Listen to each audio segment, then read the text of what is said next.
Hello, hello, hello, ladies and gentlemen. This is Bertram Lansigo at Renown Talent, and welcome to the Roundup. A slight delay there. We're just updating the PowerPoint presentation. Really appreciate you. And if you haven't already, feel free to go to the comments and tell us and share with us where you're from. My name is Bertram Lansigo. I am the CEO and founder of Renown Talent. I've been involved in the RCM space for close to 15 years now. First started as a recruiter, then after a few years got promoted to a director, and then after a few more years I decided to run my own firm. So I've been doing that. That's probably my longest professional career stint that I've had in the space, and it's been a whirlwind. It's really nice for me to be able to do this and have these presentations and have roundups like we're having today, because it allows me to have freedom. Usually when you're tied to the executive space, for example, you're not usually able or approved to collaborate, right? To go on speaking events and those kinds of have those kinds of events, especially from a corporate level or HR level. Recruiting is usually closer tied to HR rather than sales or being the face of the company. So this is just fantastic. It allows me to bring in all of my network. I mean, on LinkedIn alone, what, over 15,000 connections, and just people that I've known, got in contact with, recruited, hired, worked with, collaborated with. Maybe, I don't know, we never had a chance to speak, but we were commenting on each other's LinkedIn posts and bringing that all together, because you know what? It's a lot more than recruiting. It's a lot more than medical coding. It's a lot more than revenue cycle. And the roundup is really, like, I'll say it's like fire, because from all the feedback that I receive, the numbers don't do it justice. You know, we'll see, oh, we've had 50 attendees, we've had 100 attendees. Great. But the hundreds of comments that we get. Not only that, I mean, just in walking, just in passing, some of the people I'll meet or run into, and they'll say, "Hey, Bertram, hey, how are you doing? I saw you on the roundup. Love what you're doing." One of my recent hires, you know, I didn't tell her about this or anything, but she was on LinkedIn, updating her LinkedIn, and she went to my page and she saw the roundup, and she's like, "What's this?" She's like, "Oh wow, Bertram's got a little thing going on." It's like, what is he doing? I really don't even know what I'm doing. You know, I'll just call to say, why don't we do something that's a little bit easier for us to connect? Why don't we do something that's a little bit easier for us to network? Do we have to go to an association? Do we have to wait for a date? Not like, no, you can just wait till Wednesday at noon Eastern and come to the roundup and let us collaborate.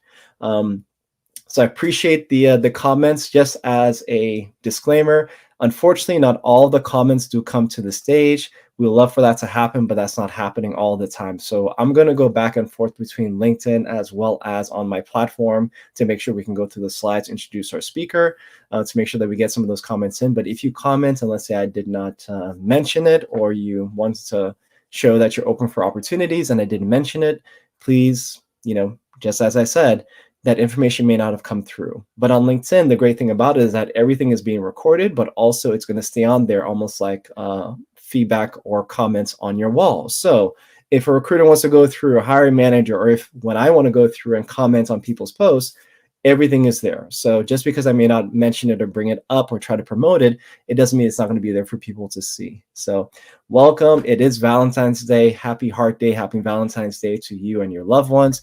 It's not too late. I think some companies do, you know, direct shipping. Walmart's always open. Find your nearest Costco. There are flowers everywhere. There are ladies on the side of the road selling flowers and stuff, roses. So definitely get something for that special someone, because you know what? At the end of the day, if we aren't able to have that family member or those people that we care for in our lives, really, what are we doing it for, right? So just keep that in mind.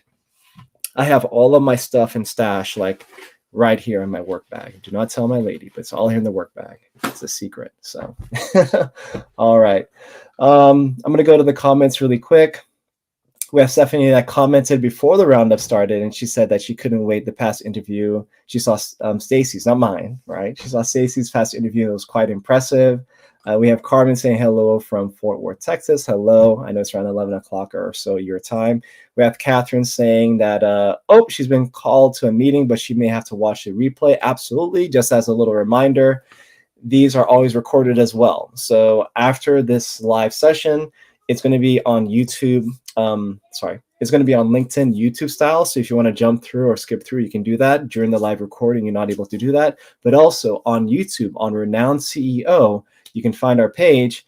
all of our lives are there, and you can listen to them in your background or use any YouTube favorable apps to listen to them. I do a lot of stuff when I'm working out or when I'm in the gym, just having YouTube playing in the back. So I know how that can be very helpful. All right. So John said, Stacie, that he's been waiting all week and he didn't want to pass the buck.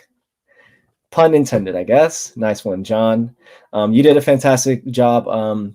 So John and I spoke last week on the Roundup. Go to YouTube, as I mentioned, to watch previous recordings, and John did a fantastic job. John talked about the roles of revenue cycle, or men in revenue cycle, and how not necessarily in the workplace, but even in his education, he was getting some, gender discrimination about, hey, well, maybe that's might not be the best, type of role for you. That's very sad and disappointing, but it really fueled him, right, to do everything that he's doing. So not only did you become a coder, but you probably even got called to a higher calling that you're a professor or educator at that time. So, just because somebody doesn't see it for you doesn't mean that the universe, God, or Buddha doesn't see it for yourself, right? So just stay faithful to that. Samantha saying good morning to you. Good afternoon to anybody else.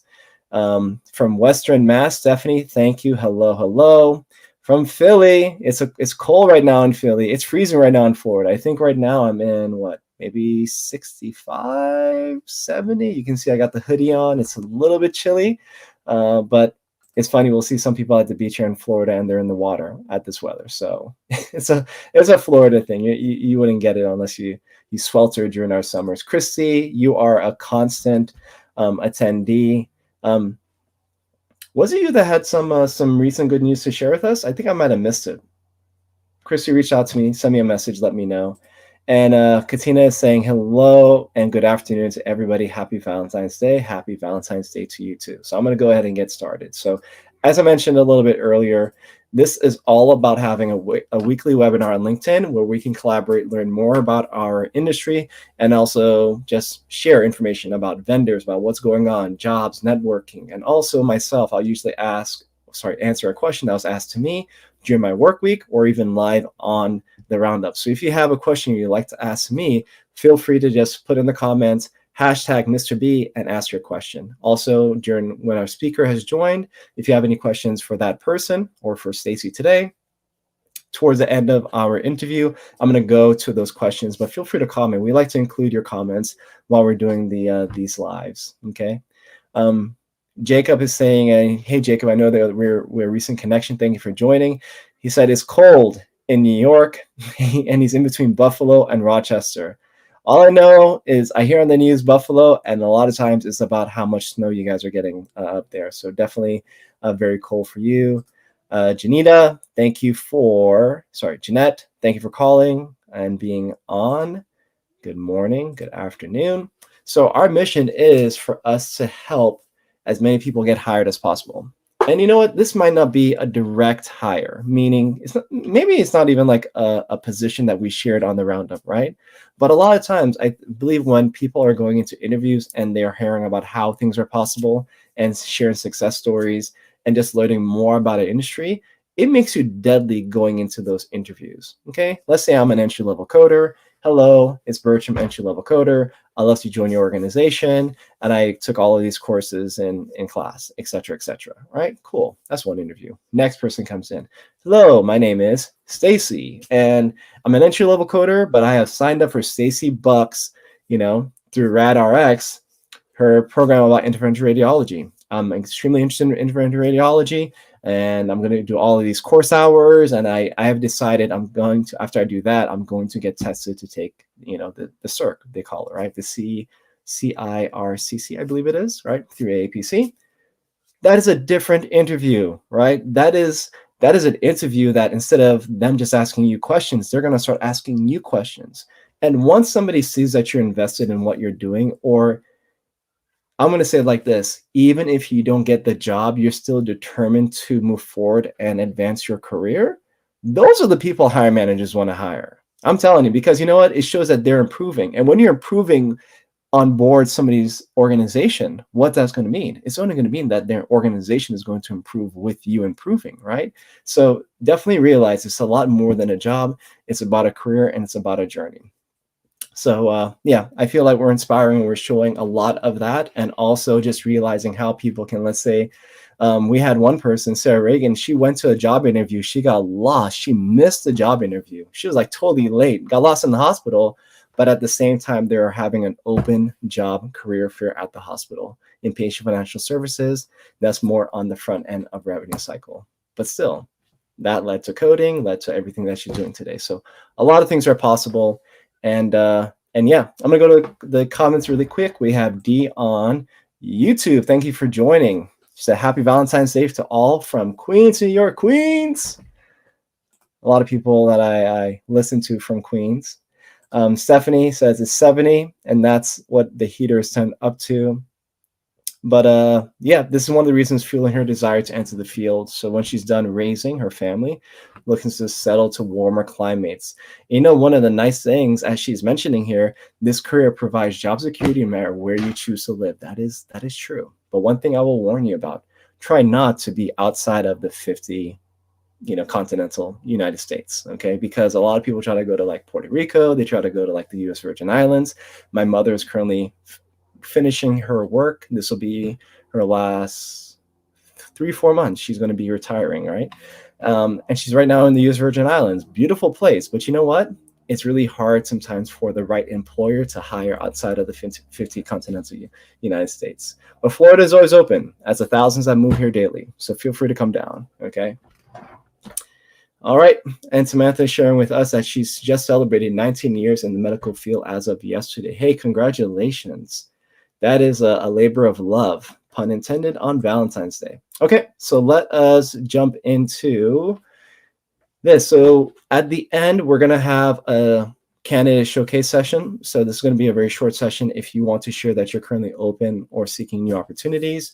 So I'm going to go ahead and I'm going to go to LinkedIn. Give me a minute. I'm going to go to LinkedIn. I'm going to put this in the comments on our live. And what this will allow you to do is, if you are currently open for opportunities, please share with us your background, your name, your specialties, what you're looking for, and where you live. As you may know or may not know, a lot of jobs are fueled by locality. So if an employer, let's say, can only hire from the state of New York, they can only hire from New York. They haven't applied or have permissions to hire in other states. They can apply for those things. They can do that, but sometimes it's not, how can I say, conducive to business. It doesn't make sense. It doesn't make them a lot of money if they have to pay a lot of extra taxes and signups and fees in those particular states.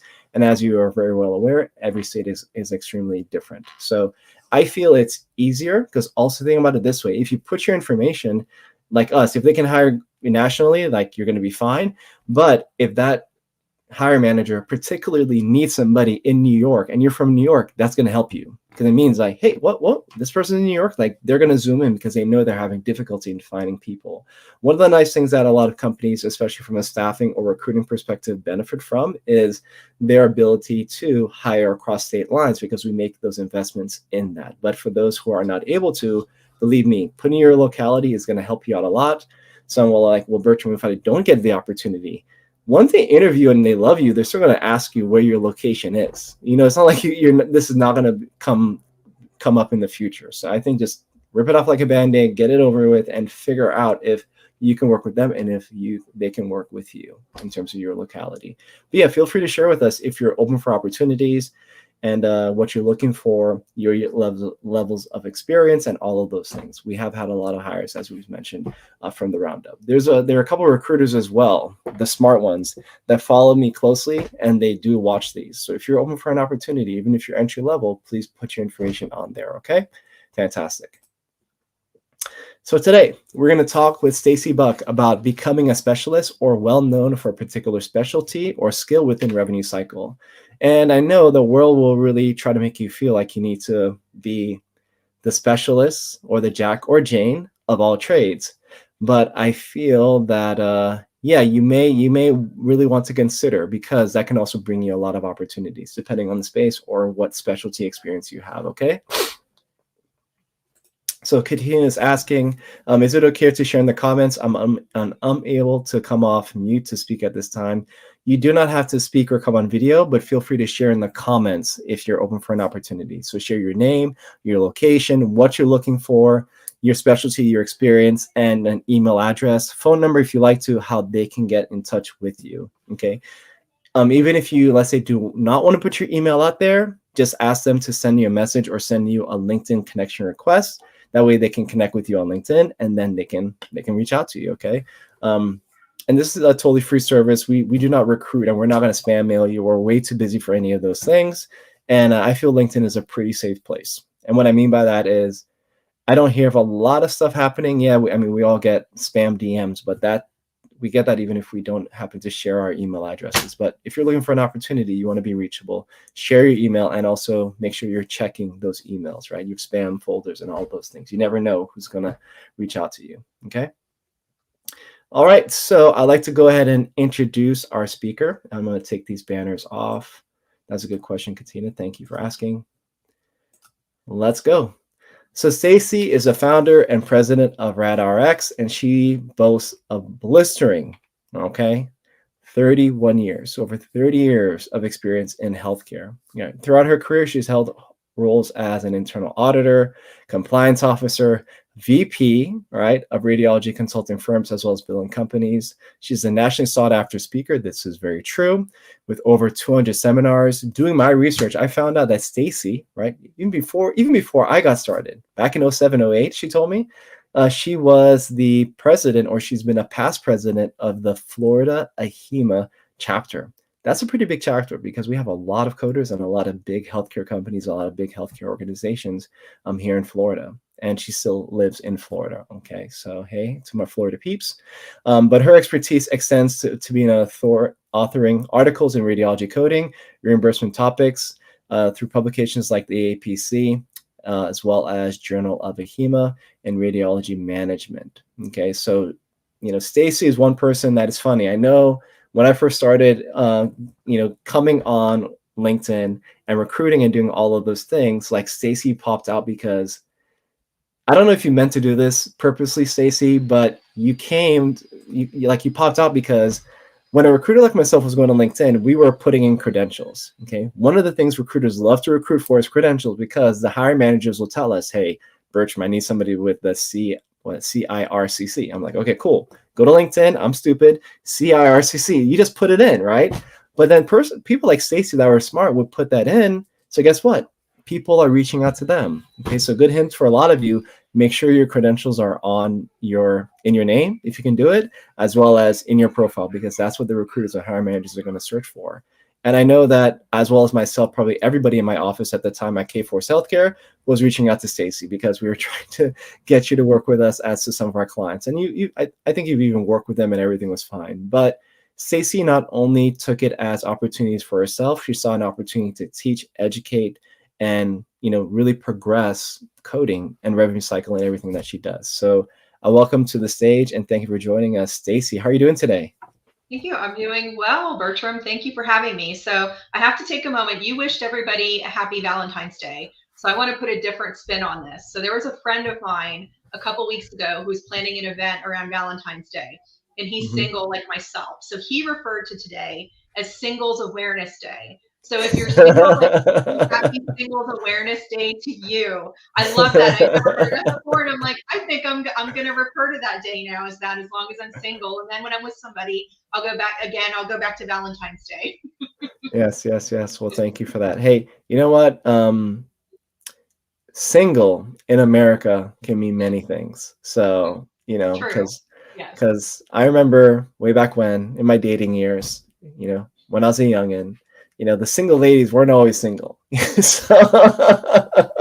But yeah, definitely let's bring awareness. But you know what Valentine's Day is all about? It's all about love. Sharing love with people that you know. It could be family or friends. We even have this gentleman at our gym, and he's taken a liking to our little girl, and he just loves her, and he just dotes on her, and just and everything, and he's really becoming a family friend. So we're going to be spending a lot of time with this person. They relocated from Ohio. Of course, it's colder up there, warmer here. Has some family in the area, but nobody close. So I guess he sees our daughter almost like his granddaughter. But it's all about love. So yeah, it's been great. So let's go back, way back, 31 or so years back, Stacie.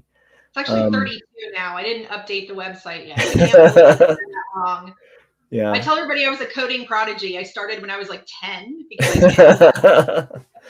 But you do look great and fantastic, so thank Thank you. you. But how did you first get involved and started within revenue cycle or coding? I mean, did you even were you even aware that there was this industry behind the scenes that was doing so much for hospitals and providers across the U.S.? Yeah, like most people, I didn't even know that the field existed. Hmm. My plan when I went to college back in 1992, I enrolled in Florida Atlantic University, and my plan was to be a business major. And then I wanted to teach business classes at the high school level. Mm. Well, so two things kind of happened. So one, I had a job through a temp agency when I was going to school at FAU, and they put me in a temp position at the surgery center working in medical records. So that was my first exposure to healthcare and medical records at the age of 18. And I saw that you could earn a degree in this field. My boss had the 2-year degree at that time. This is where I date myself. She was an ART before we even had the RHIT. Hmm. And then we had the RRA for the bachelor's level. And I was like, you need a degree to do this? Like, are you kidding me? And so once you work in healthcare, you see the complexities of it. And Hmm. so when I was looking at future opportunities, even though I knew my passion was teaching and where I wanted to be, I'm like, teachers don't make a lot of money. That's clear, Sure. especially in Florida. They've always been like lower Unfortunately. paid. They're getting better now. They're making improvements. It's always been a very low paid profession. And I'm like, yeah, I don't know that it's going to work. And then I also saw other friends who were a few years ahead of me who were graduating with the business admin degrees or graduating with healthcare administration bachelor's degrees. And because so many people had those degrees, the market was flooded with these new graduates. They were not Hmm. having any luck finding employment for what they went to school for. They're having to take like registration clerk jobs and things like that in healthcare to like get their foot in the door. And so I'm like, you know what? I should probably, look at what's available in this direction in health information management. That was around the time they were changing the name to health information management. And I'm like, Hmm. let me explore this. And then it made sense to be working in the field and then also pursuing a degree. So I got my associates in business admin and then went on to get my bachelor's in health information management. So I tell people I just like fell into the field. It's one of Hmm. those things. I used to be in Future Business Leaders in high school, Future Business Leaders of America, and Correct. you look at all different kinds of careers and you explore different things. And I had competed in business law and like won for my school, like in the district, and went to state. And Wow. I thought about being an attorney and all these things that you explore. I'm like, nobody ever talked about anything remotely related to this. And you Mhm. really didn't talk about anything in healthcare unless you were in one of the organizations that were specifically looking at healthcare occupations. And those tended to be clinical. Everybody was talking about clinical, positions in healthcare, but nobody ever talked about healthcare admin, Mhm. other support roles in the profession. So just it wasn't something that you hear about. And I don't know if that's changed today. I mean, how many people say when they're growing up and they're little, I'm going to grow up and be a medical coder? No Correct. one. Yeah, that's just Correct. not something you hear. It's funny. I hear so many people learn about this industry from either family friend, Mm-hmm. or like a mom blog on Facebook. And that's perfectly fine. But I want you to repeat what you said about those that were graduating, because I would love to use this as a snippet. So you mentioned that one of the reasons that encourage you to probably seek out or get further involved in medical coding. You had no idea where that was going to lead to within medical records, but one of the reasons why you want to get more involved in revenue cycle is because you figured out that what was happening to some of those seniors that were ahead of you. So they were graduating, like I said, bachelor's degrees in business admin, healthcare administration. They could not find jobs. They were really Mm, struggling because you're thinking, oh, I'm going to come out and get this management position, this administration position. No, you are not without any practical mm, experience. And so I know that our field, it seems like we get a bad rap for people not being able to get employment right out of school. But that really is the case in a lot of fields where you cannot come out with a bachelor's degree and get anything other than entry level. It's just the reality of it. It's not just in our space in HIM and revenue cycle. It is across the board, and I hear that even for years after I heard that from people that they were struggling. Unless you go into something very specialized, like you go to school for pharmacy, okay, you're going to come out of school and you're going to get a job as a things like that. But the more general degrees, the administrative degrees, it's just no. You have to get in there, pay your dues, and work your way up, even with that bachelor's degree behind you. And some people said, I'm going to go get a master's. Maybe the master's will help me. And then they're spending more in education. And I'm like, but you still don't have the work experience to go Ladies and along. gentlemen, there Yeah. you go. Another gem. Whenever I speak, one of the first things I tell people is it's a rude awakening when you graduate or when you took that certificate program or you took that crash course to get certified. Then you enter the market and then you realize, oh my goodness, I never thought to do this search. There are hundreds of people that have this exact same credential degree that I have, and they may even have a little bit more experience than me. It's not that we're saying that you shouldn't pursue those credentials and experience, but it's not, it might not be the A's that you're looking for. It's going to help. It's going to help you, right? But is it going to like, hey, I have my cert. Yeah, come on in. We're just waiting for you to come. Like, yeah, okay, cool. Like, what can you do for us? So that's usually not going to do it, but that's also what we're not told, because well, I was told when I was in high school, hey, you get your 4-year degree and you get a job at the bank, and guess what, within you make 6 figures, you can buy the house with a white picket fence and have the nice car in the garage. Like, no, nope, not that Not right out easy. of Not right school. out of school, especially. Yeah, Okay. no one does that right out of school. That would be the anomaly. Maybe every once in a blue moon you might find somebody who strikes it rich immediately, but that's just not it's just not the reality of the situation. I mean, I remember my first job in medical records, I made $5.25 an hour, back Wow. then, which is like so funny to like think about that. And I'm like, wow, but when you get the education behind you and you combine it with work experience, and then when you're switching jobs, like years ago, everybody used to stay in a job for a really long time. You really can't do that anymore. I mean, a lot of companies don't exist that long. Some get rid of you before you have the chance to leave. You have to jump jobs in order to Yeah, increase your please. salary. That's like the That's number true. one way to like work your way up. Get in somewhere, I'd say spend at least 2 years somewhere, get all the experience you can. And then if you can make a move and, get more money, it's because within organizations, it's very difficult to get those large pay increases. I know they're lesser. When I was in the field, low end, you would get 3%, high end, you would get 7% for like, your merit raise or whatever. Does anybody get 7% these days? No, you're lucky if you get the 3. Sometimes you don't get any. I work for companies, so we have a freeze on all increases. Nobody's getting anything. So the only way you got a bump in pay is if you got a promotion. So I would get promoted and I would get more money, but it wasn't from merit increases because they weren't giving them out. So you have no choice Hmm. to get a promotion, get into a higher position, or switch jobs and go somewhere else. And you have to start somewhere. Like no job is too small to start. I started as a file clerk. That was the first thing that I did back when we had Wow. paper. All I did was do filing and analysis. That was it for my first job. So share with us some of the titles that you were able to get promoted to after you had that filing clerk position through that temp agency. So I started just as a file clerk. Then Hmm. when I got to the next position, oh gosh, what did they call it? It was the fancy title of medical records coordinator. Where beyond that, Hmm. you were doing, more. You were still doing some of the filing and all that, but you got into more records analysis.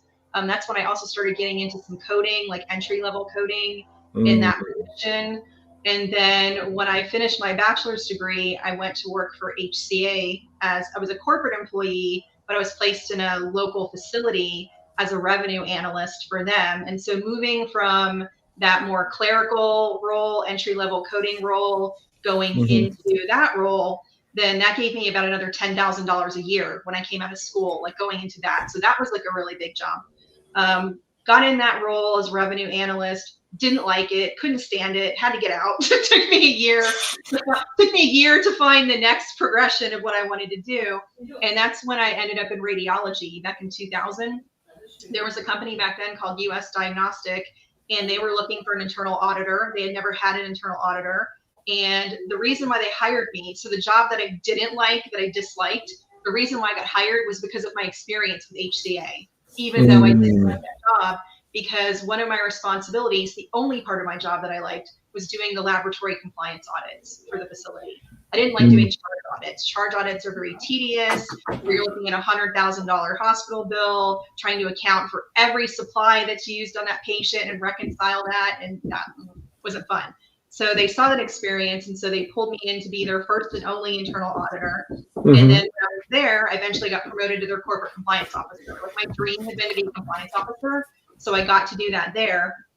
And then, unfortunately, that company ended up downsizing, restructuring, pieces sold off, and then what was left went to another company. So a lot of us just got pushed out.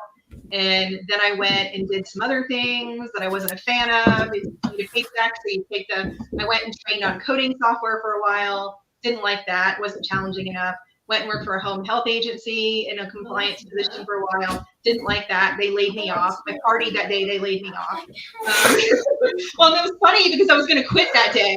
I was prepared to hand in my resignation, and I got called into HR, and they laid me off, and I signed all the paperwork for my severance and everything. And I was like, "Thank you so much. I'm going to quit today." So, so that was nice. Nice.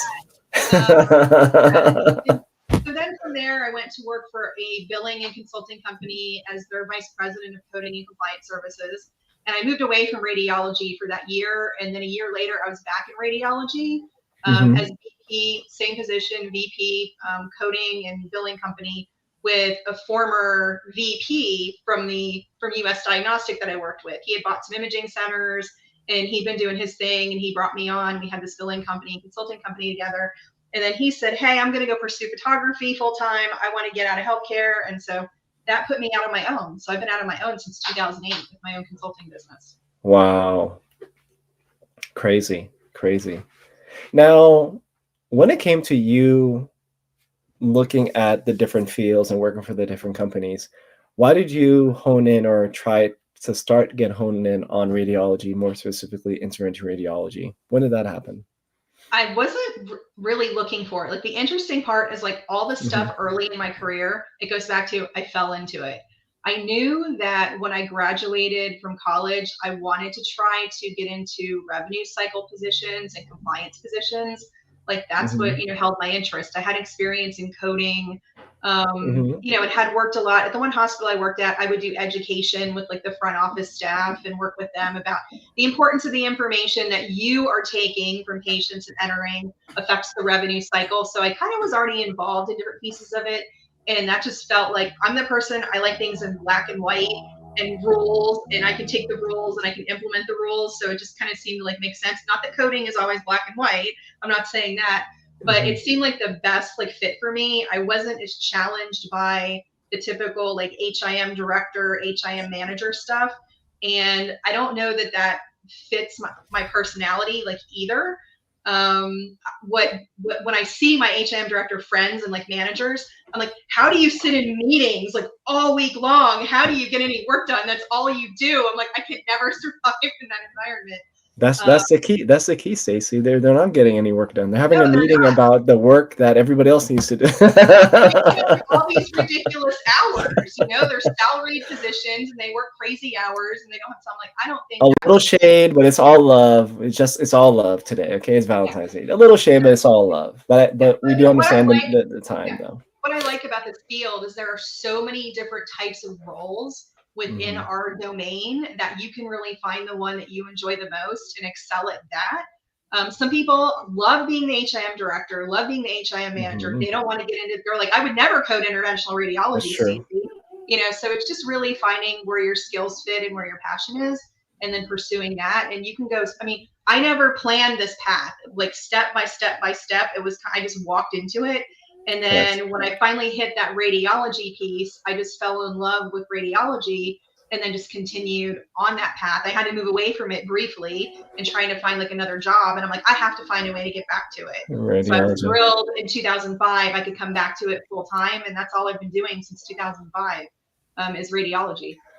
And this is the thing. I know, as well as with most employers, you're going to have opportunities, or even, like, the recruiters are looking for folks that maybe have more multi-specialty experience, right? So you're going to see it and you're going to be like, oh, well, I want to get that, or I only have this experience.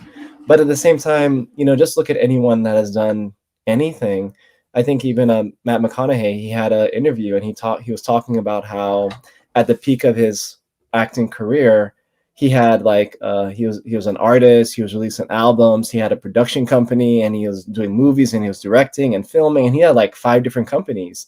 And he was going through the taxes one year, I believe, and he's looking at all the money that he's spending, and he's like, you know what, why are we spending or putting all this energy and doing all of these things, but the results, he said it himself, were so mundane, they were so nominal. And he's like, you know what, let's close all the companies, let's sell them, let's close all doors, right? And then he put himself back on the market to hire. He was looking for his next acting role, and I believe he did 1 or 2 movies after that. But then, you know what the third one was? It was Interstellar. And Interstellar is the one that got him, the Oscar, right? I believe. Correct me if I'm wrong, right? And just look at everything that the Rock, Dwayne Johnson is doing, right? He was mundane or not as great as he wanted to be as as a football player, and then he started his wrestling career as Rocky, if you may remember. I remember that because we were watching wrestling way back then. But then when he got a chance to be The Rock versus Stone Cold at the time, and just some of the greats that we had at the time. But then he, like, even though things were going so well for him in acting, and he was able to make like $60 million a year, or whatever the case was, what did he do, ladies and gentlemen? He still came back to wrestling, because you know what? It's the wrestling, and even if like they're not paying him to wrestle, it's that was bringing him the fans and getting him the opportunity. It's one of the things. It's not saying that you can't dive into other things, right? But you want to be very well known for one thing, and it's just a golden rule. If you're able to do one thing very well, people are likely, and higher managers are likely, going to be able to depend on you for other opportunities. As Stacie even said, one of the jobs that she got that was really able to pay her very well is somebody worked with her in the past and was like, hey, Stacie was a fantastic person, kept Stacie in mind, and then came back, hey, Stacie, how are you doing? Yeah, we want to hire you. What's going on? Like, what are you doing? And if you have these good interactions with people throughout your career, you're going to get I call them love calls. You're going to get a lot of those love calls, because people are going to remember you and want to work with you and just be all over you. And, oh yeah, you have a dog now. Cool. Fantastic. When can I hire you? Because we need people that we can depend on. At the end of the day, organizations need people that they can depend on. Okay. Yeah, the funny thing is about being called into that billing and consulting company, when we used to work together at the other company, because I was compliance and he was operations, we would always like butt heads, because compliance says this is what we have to do, and operations sees it as like a burden, to like implement. And so he would like joke with me. He's like, Stacie, every time you hit send on your computer, all the managers are calling me, like when you send out like an email. And so we would butt heads that way. But then when he needed somebody for his own company, like I even had done some consulting for him like before I did that. And then he came to me because he wanted me to partner with him for this, because he knew that I knew my stuff, even though I drove him crazy when we worked together in the other role. Yeah. Correct. It's like yin and yang, everyone. It's like yin and yang. And I even have it within my own organization. Like for me, I can hire 10 people today. Let's go. We'll figure out their onboarding, get their computers, like get them access. Let's go. And my compliance director is always like, Bertram, hold on. Wait.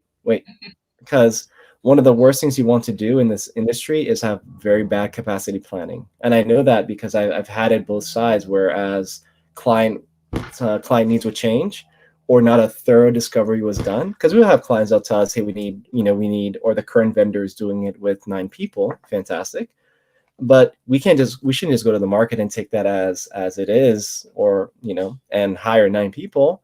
We need to look at their numbers. We need to do an audit. We need to get in there first and really look around. And then from there, you'll be able to see. And what we found was, well, they're probably doing it with 9 people doing part-time. But if we had 4.5 full-time or FTEs, it can be done, right? We don't necessarily need to hire 9 people, right? So be very careful as to when you are working and when you are growing and when you are doing those things, because within your career, it's really good to have that yin and yang, So I feel like also finding people that you can work with professionally and disagree with professionally is really great too, because it means that you're able to have that back and forth. And just because you're the director or the HRM director or the CEO of a company, don't think that you may not be challenged on very logical reasons for a lot of things as well.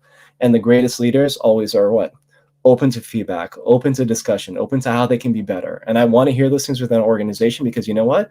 Much better we check ourselves rather than the clients tell you from an audit that they had to pay thousands of dollars for, and it came up, oh, well, this is going on, this is not happening. So those are the conversations you never want to have. But even if that were to happen, it's okay. Let's have a professional discussion about it.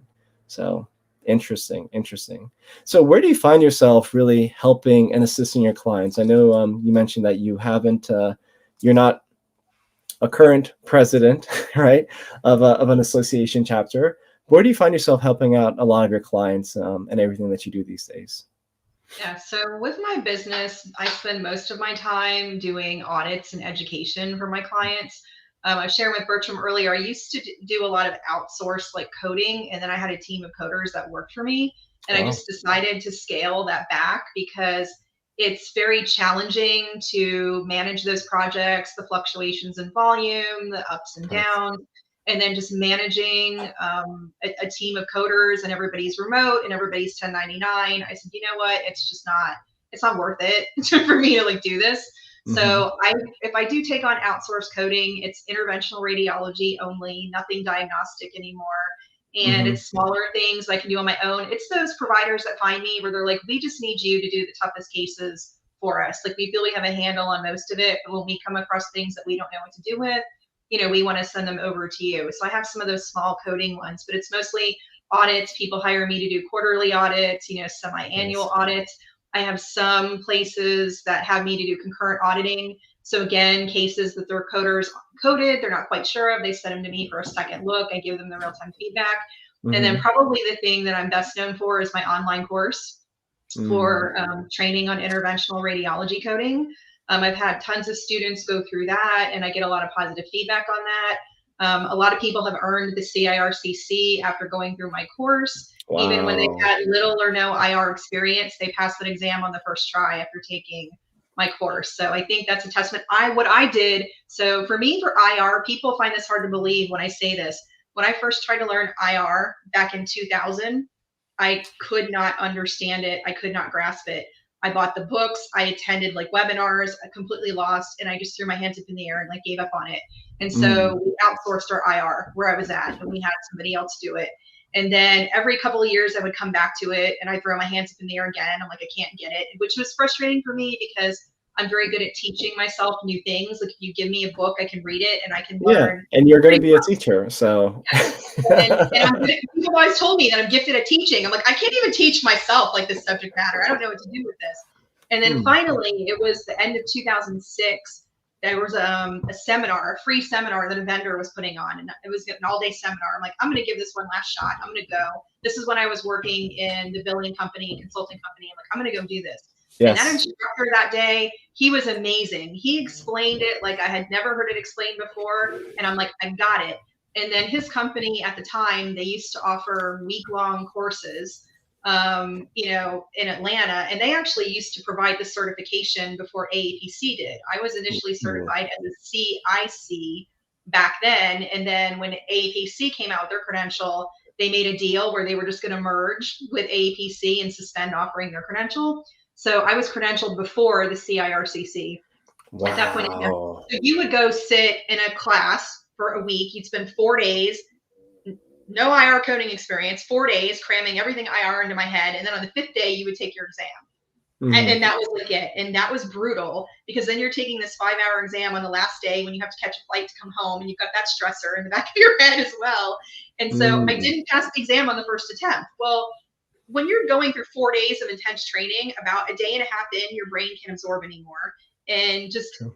and so then when I took it the second time, I passed it. And like, I was like, okay, because you come back home, you absorb the information, you have time to study, you're more relaxed when you take the exam. But even with that, I didn't feel comfortable coding it. It took 1 year before I felt comfortable coding IR before I started teaching others. And I can remember it was the Connecticut Health was Hospital Association reached out to me, and they're like, oh, we're looking for somebody to train on like IR. Are you interested? And I'm like, sure, why not? So after 1 year experience of IR coding, I built a 2 day training course and went to Connecticut and did this for their coders. Like started Love my whole it. teaching in IR. So it's Nice. a matter of finding the right instructor who could connect the dots for me, where I had the True. confidence to like move forward. And people say that about me. They're like, wow, I wish I would have found you sooner. Like just the way you explain it, I get it. So it was a gentleman by the name of Gary Burns. He was the one who inspired me. My teaching is similar to Gary because it just makes sense. It's visual. It's teaching visually. You can't learn IR unless you can see it, unless you can visualize it. And so that's really the difference. If somebody's trying to teach you off of PowerPoint slides, it does not connect, not if you don't have any exposure to it. Mm. Wow. Interesting. Interesting. That is so awesome. Yeah, I So, created what I wished I would have had when I was starting. If correct. I would have had my course and my book, I could have taught myself.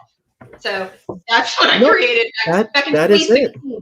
Yeah, I That created is that. it. Stacie, I'm not sure if you've heard me say this, but we're all on this journey of self-actualization, right? So Maslow's self-actualization pyramid. So what is it? Basic needs, food and water, security, emotional support, da da da da da da da. But after self-actualization, there's actually another step, right? And that is what teachers, professors, and what you have done, right? It's you realizing that, hey, you know what? Even though I did not have that ideal mentor teacher when I was starting, and I took the course and I failed my first time and all these things, why don't I become the person that I would have needed? So you come to another level where you fully actualize, and then you actually go back to and offer that service to the world. It's like, we all experience things and we have trauma, but what are or who are the best people to help people with trauma? The same people who had the same exact type of trauma, Mhm. men and women, right? We'll just keep this general. So Men and women. are you saying that interventional radiology is traumatizing? Is that what you're Well, a lot of times, well, let's just think about testing. A lot of times, failing a test, even if it's an online coding test that nobody's going to know about between just you and the recruiter, right? Some people would run away from me after they fail the test. And it's like, hey, don't take it personal. We have a lot of people that fail the first time. We can retest you, depending on the company, immediately or soon after. And taking the test, as even I experienced, I used to not do as well on my first test, but after I figured out and learned how the teacher would ask the questions and the kind of things, then I'm going into the book and I'm kind of like, hey, this seems like the kind of thing he or she is gonna ask about, so you highlight it and then you just continue, and then immediately your next test grade goes up 20 points. So it's more about just being the person that we would have needed. And I know we're always waiting for a savior. We're always waiting for that person that's going to give us a magical hack. But maybe the hack is actually us being the person that realizes where the gap is in your industry, in your life, in your experience, and you going back and saying, you know what? I didn't have this, but you know what? I'm going to be that person. It's okay. And along your journey, you're actually going to meet a lot of people that are going to help you. I was traumatized when I was entering recruiting, right? For me, 3.5 years, I was trying to get a job, Stacie, that nobody wanted, because at the same time, nobody goes to school saying they want to be a recruiter. We are nicknamed headhunters. Okay. Mhm. Any part of the world, that's not a good thing. You do not want headhunters seeking you. Okay. Professionally, yes, it's okay. Other parts of the world, they eat people, right? They're cannibals, whatever. But I was going into this field and I was looking for this job and nobody wanted me to have it. I truly felt it. I mean, I interviewed with one of the biggest healthcare systems in our area. And I talked to the hiring manager, loved my resume, loved my spunk, my drive, but said, Bertram, we can't hire you if you don't have prior clinical recruiting experience. My hands went up in the air. And then, you know, fast forward to now, I feel, and I'm not going to talk about it too much just yet, but I feel that I can help. And Renowned Talent is going to be able to help the gap that we're experiencing in the industry. What's the gap, ladies and gentlemen? The gap is the job requires you to have 3 years of experience. It's over here. You over here, or over here, you don't have that experience. You have your credentials. You took Stacie's course. You passed the test on the first time. All of those things, but still, the gap is who is going to be able to provide you those 3 or 2 years of experience. And I'm talking real life charts in the system, learning with some of the best in the industry, learning and partnering with consultants, getting a full-time job, getting your computer, all these things. I'm not talking just 1099 and working part-time. I'm talking full-time. You're in the coding, you're getting educated, up to 500 hours of coding education. And you know what? That employer cannot just take you to be, let's say, a biller or a profi coder, but can take you, if you want to go all the way up to inpatient coding, help you get to that gap. Who is going to provide you the bridge for Mhm. anyone to do that? Renowned Talent, I'm letting you know right now, we are going to announce some stuff very soon and we're going to do it because we see the gap. And it's so funny. All of the staffing companies, and the reason why I'm laughing at them, all of them are doing the same thing. They're taking from Peter to PayPal. Everybody's reaching out to Stacie. Stacie, Stacie, Stacie. You know what we're going to do? We're going to partner with Stacie and we're going to have a string of interventional radiology coders. And as the market feels the crunch, maybe Stacie is so young in her 40s, but she decides to not do as much consulting in the future. Where are the future Stacie bucks going to come from? That's a good question.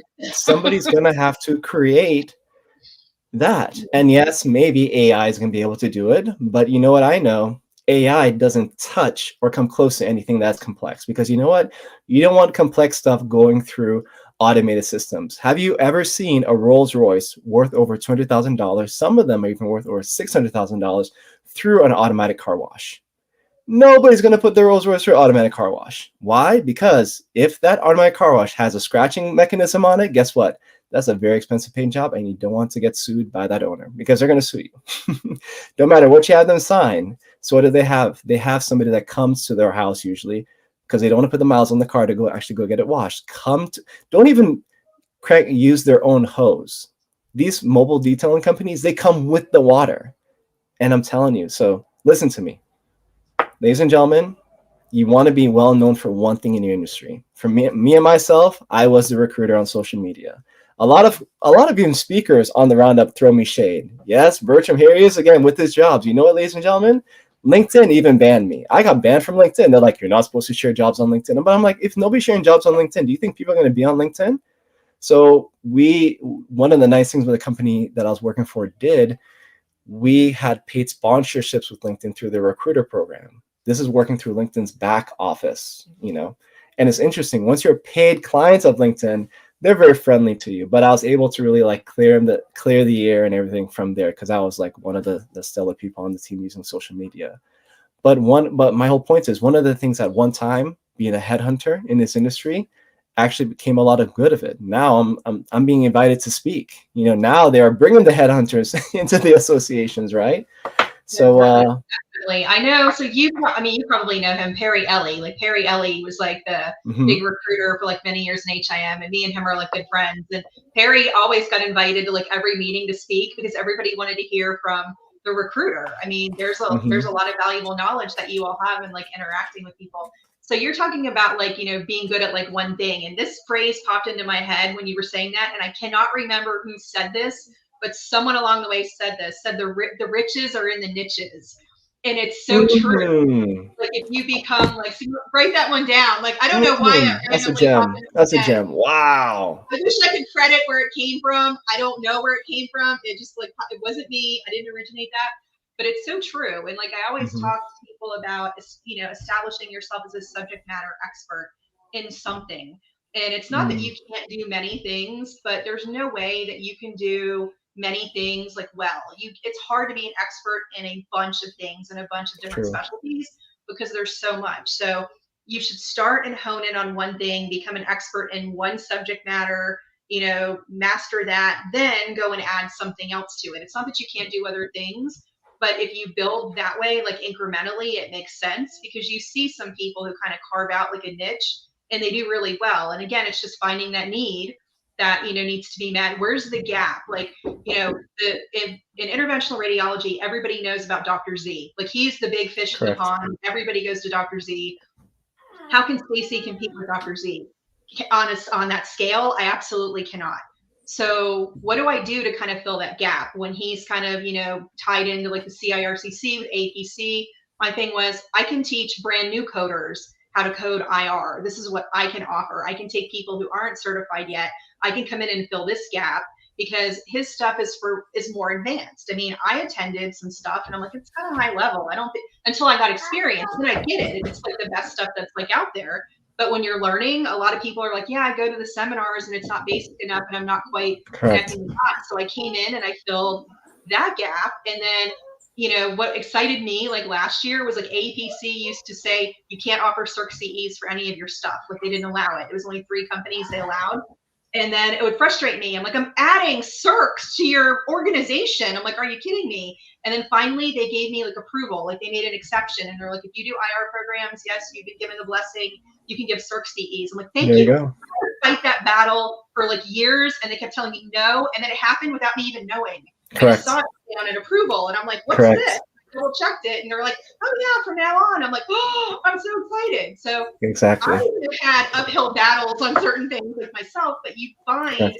where you can come in and fill a need. And thank goodness we live in the technology age with all these tools at our disposal that are free or very inexpensive. Oh boy, We put ourselves out there. I love the time that we're living in for technology we do. because it is a way to scale and make good money, in coding, in different revenue cycle positions, just sharing your knowledge.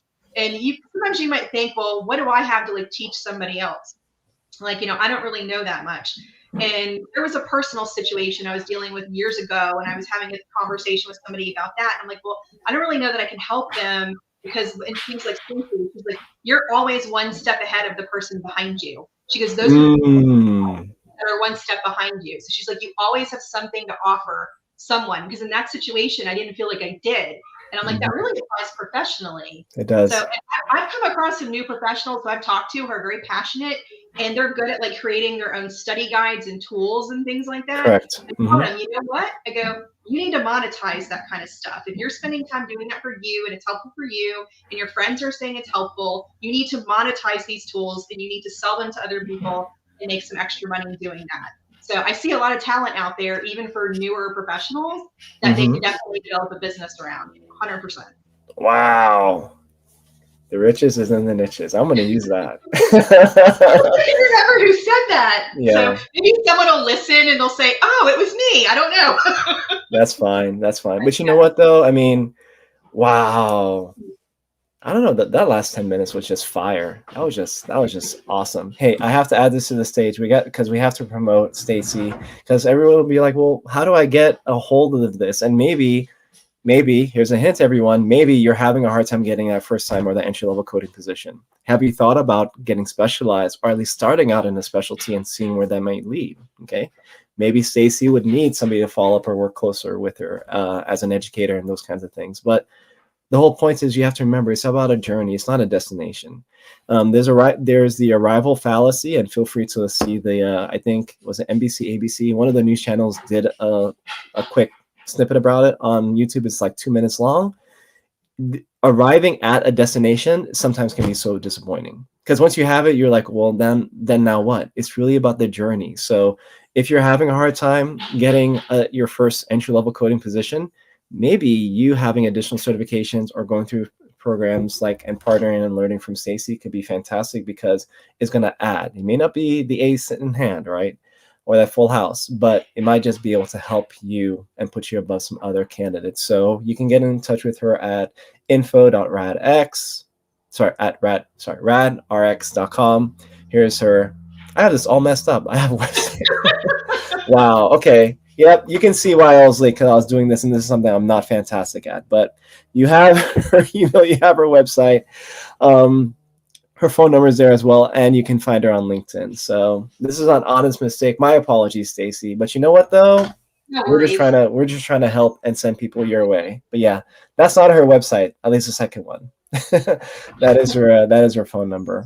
But yeah, we're just trying to put that together so we can get Stacie the traffic that she needs and just allow you to connect with her because that's all I am. And what is a recruiter at the end of the day? A recruiter is a connector. I have the job, I know a person, or I found the person and put them together. We're not cutting anyone's heads off. You need your head to start. Okay, maybe after the first 2 weeks, the client pays that invoice, your head wants to roll or go wherever it wants to go, it can do that. But Stacie, I really appreciate you. I am very interested in your speaking schedule. A little story. So you were past president of Florida HEMA. I've tried to speak with them ever since I started, so 5 or so years ago, and I kept on getting no's or just ignored. And would you believe it? I wasn't trying, started the roundup 5 or so months ago, and I got invited. Hey, Bertram, Awesome. we would love for you to come out and speak. And this was before the call for speakers came out. So it was nice for me to get my slot and get on there. And as you said, sometimes things happen or change within our space without you even trying. It's almost like the universe wanted to see if we really wanted to do those things. But I mean, we're at an hour. I mean, we just had a fantastic time, and I want to comment on the power of like LinkedIn. So obviously you were mhm. seen doing this. Opportunities come to you because of what you're doing on LinkedIn. So the Correct. same thing like with me, like for years, I ignored LinkedIn, like most people. People set up a LinkedIn profile page and then never went back to LinkedIn and like never looked at it. And then back in 2019, when Hmm. I went to a networking meeting, wasn't healthcare related, just a guy who is an expert on LinkedIn and published a book on it, went to this meeting and he was talking about the power of LinkedIn and how to use your profile and your page. And I'm like, what the heck? Let me go try this. So back in 2019, I got on LinkedIn, redid Hmm. my profile, revamped it, started posting regularly probably in 2020, I want to say, and then increased like the number of like postings. And what I noticed with my business, looking back over the trends, ever since I started LinkedIn, business trended up, up, up, up, up, up, up, up, up, like consistently. I didn't do anything else any different other than LinkedIn. And I'm like, it has to be related to that because nothing else changed. And some people know that I do consulting with a AI company, Maverick Medical AI, and they found me on LinkedIn. They were looking for a subject matter expert to help them develop their product. And 3 years ago, they came to me and we had a conversation. And I've been working with them for 3 years. If I hadn't been on LinkedIn, that wouldn't have happened. And so I spend 10 to 12 hours a week working for them, developing their product, doing, QA, validation, interacting with their clients, serving that compliance role. And I love it, and that would have never happened without LinkedIn. So I know there's a lot of people who still aren't on it. They need to be on it. I'll be listening today. I think you get it. That's why you're here. But you need to tell your friends, get on it, spend time on Correct. it, and network Correct. with people, connect with people, comment Correct. on people's posts, share people's posts, share your knowledge. Again, you may think what you have to you say isn't important or people already know that. You would be surprised. Stuff you share, there are people that are in your network who may not know it. So I always tell everybody if you're not on it and using it regularly, you absolutely have to because opportunities will find you on LinkedIn. You don't Wow. necessarily have to go looking for them. Boom! You just had to close us off there. Awesome. I love it. And I tell people all the time. Back in 2020, when we couldn't go anywhere, I saw three ladies that were just commenting, hey, I'm open for an opportunity, open for opportunity. And they were networking on LinkedIn, all virtual. By the end of the year, entry-level HCC coding jobs came out. I wanted to provide a free referral. I reached out to each and every one of them. Even I remember their names because they're posting so regularly. And all of them were already working full-time positions. They're perfectly fine. And I tell people all the time, if you're not on the platform, you're not engaging, you're not reaching out, you're not helping, you're not seeing what's going on, attending those meetings, networking on the local meetings. Virtual is fantastic because even if you're not a part of the chapter in Washington, D.C., just ask, hey, is it going to be virtual? Join that chapter because you know what? You're going to hear somebody talk about, oh, we're looking for coders or we're looking for people. And you know what? Why not? Reach out to them. Oh, wow. What? You work Yeah, with and John Hopkins? volunteering. I mean, volunteering like for your local, HIM association, state HIM association, APC chapters. When I was like younger and like working my way up, like in my 20s, I got involved with FHIMA like right away, and I would, volunteer, for committees. I remember my first committee position. This was funny. Like me, I'm in my 20s, first committee position. They invited me to speak at the leadership conference for my committee. I go in with like, that SWOT analysis, strengths, weaknesses, opportunities, threats, the whole thing. And I've got this big presentation. And so many of the board members said, Stacie, if you're ever looking for a job, please come talk to me. I'd love to hire you. That was just based on something I did in a volunteer role because they Correct. saw the skills that I had. So you can showcase your talents and your skills by getting involved in volunteering. And I know people say they don't have the time, but it's so worth it because of the connections that you make. I've gotten Correct. business when I got higher up and was traveling and going to AHIMA leadership events and meeting people, making connections. I got business that way. So you could find jobs that way. It's just amazing when people get to know you and see you because how do they know what you're capable of unless you can, showcase those skills. So I know people say they don't have time, but if you're a newer professional, you need to like show up and like shine like out to like everybody, and that will definitely help you get a job. 100%. Do we 100%. do we need to move the round up to 2 hours? I'm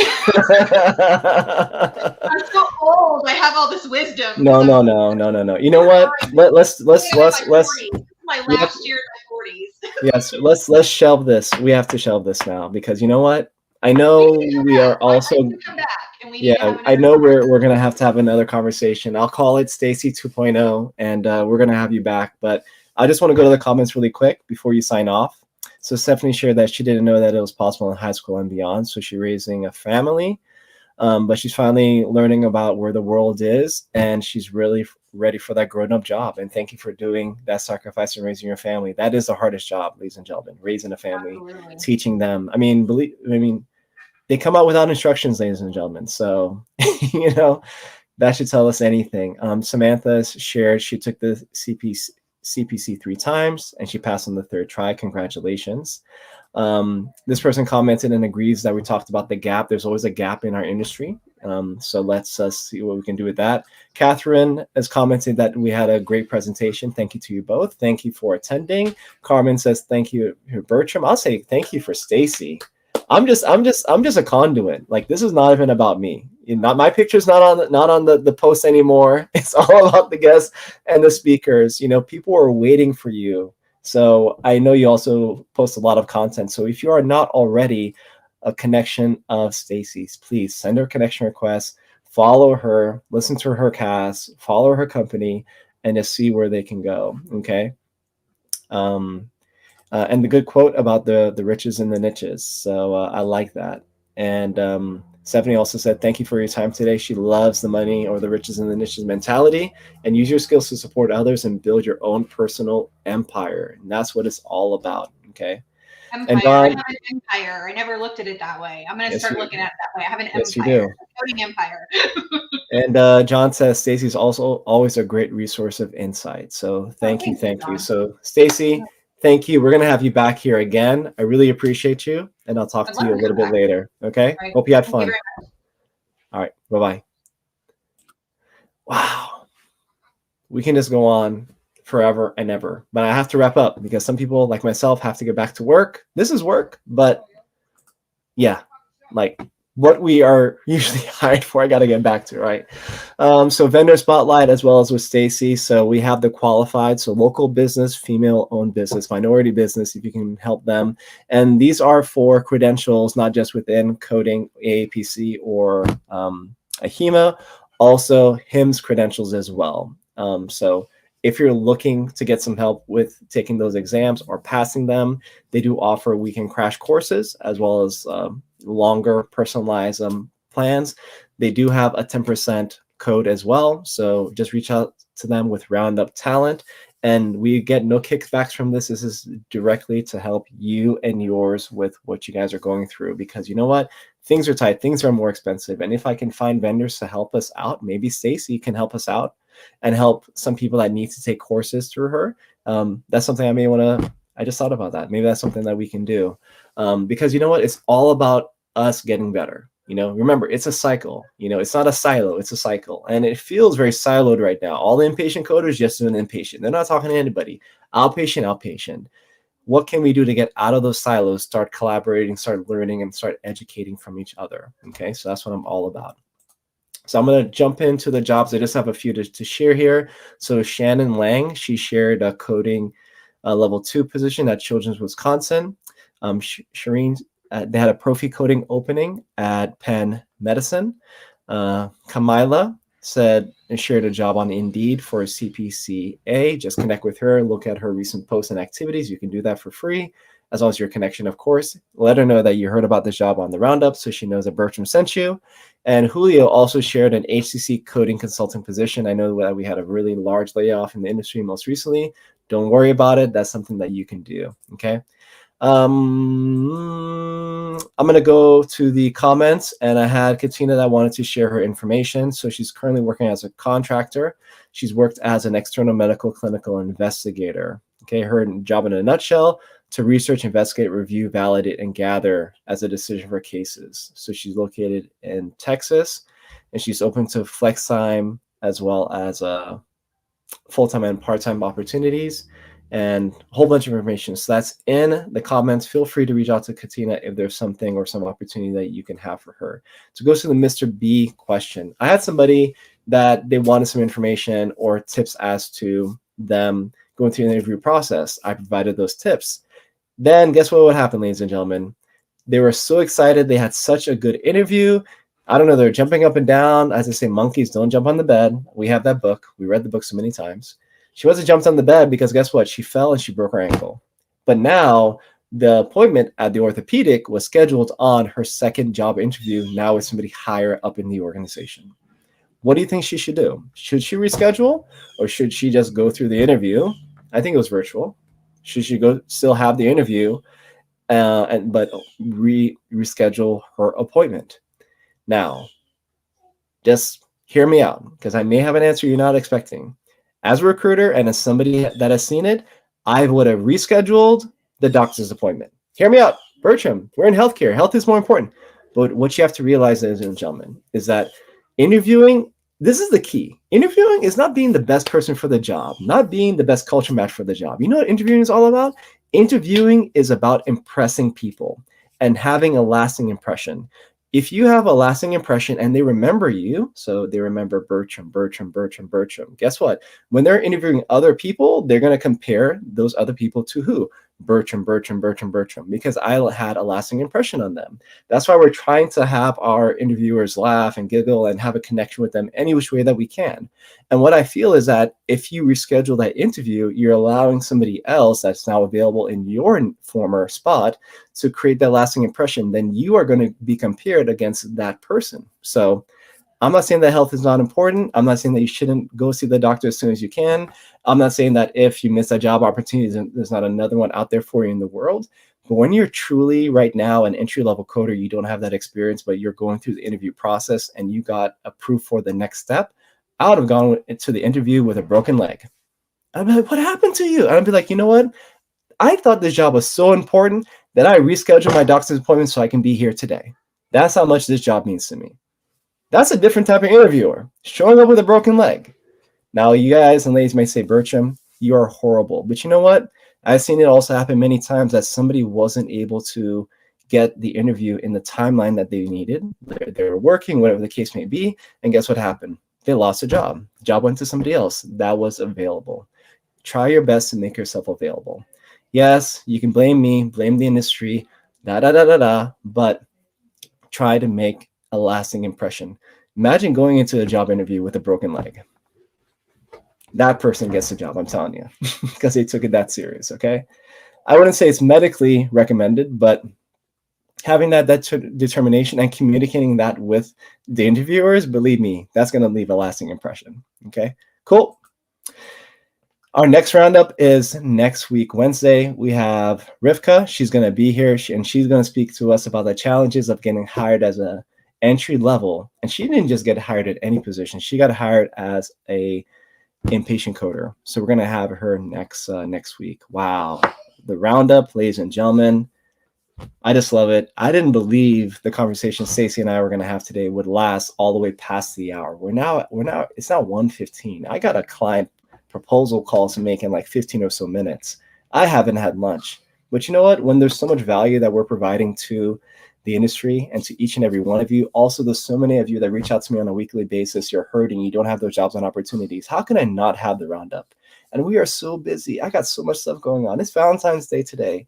And like, I still have the gifts unwrapped. Like, I got so much stuff to do. But you know what, though?